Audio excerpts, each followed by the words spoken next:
Sunny in Arizona. You are up with the one and only Jon Gordon. And All is it right. sunny in Arizona? Yes, right. Very fitting, huh? Jon, great to hear more of your story. I watched a video recently that you did with Matthew McConaughey, and the snippet was such absolute Matthew McConaughey style answer. And you asked him, what drives you to be so great? And the beautiful answer that he gave, which is something that you speak a lot about, but like, why doesn't society, why don't people in general think more along the lines of how he responded, which was, I'd be embarrassed to not show up as my very best. Like, why aren't people embarrassed by that? And so I loved that conversation, but I'm curious, I want to flip the question around on you. What drives you after all of these books, after all of these talks, to continue to be so great?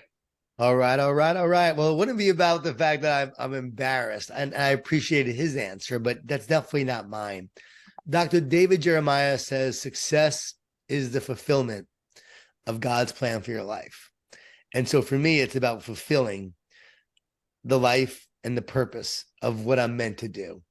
And I have to pursue excellence in what I'm doing, because you have to give everything you have, because everything that you give is the caring essence of who you are. When I read a book, there's an essence in me that I'm sharing within that book. If it's a good book, it's the essence within you. And then people are reading and feeling that essence. Appearance is temporary. Essence is eternal. And so it's the essence that you're sharing that it literally has an eternal nature, even though it seems like it's a temporary thing. There's an eternal nature to it. So when you care, that care is eternal. So for me, I think it's about what legacy are you leaving? What kind of impact are you having? What kind of difference are you making?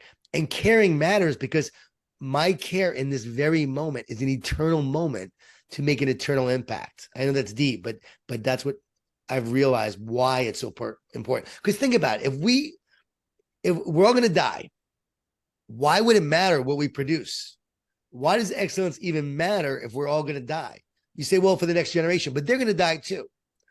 And then the next generation, well, they're going to die as well. So why does anything actually matter if it's all temporary? Because it's not temporary. There's an eternal nature and there's an eternal essence.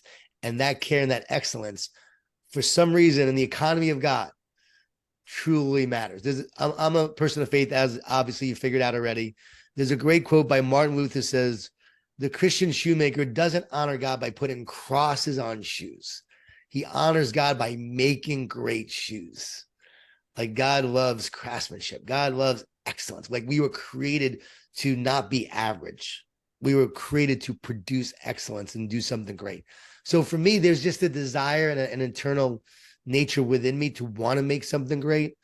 And I would also say, and be honest, there's an element of me, of everyone who has grit and wants to produce something great, there's an element that they don't want to be embarrassed or they don't want to fail. There's no doubt an element there. They don't want to create a piece of junk. And that's where the opinion of others at times does matter and could propel you in a good and healthy way, as long as it's a small part of what drives you. If it's everything, eventually that will become your demise.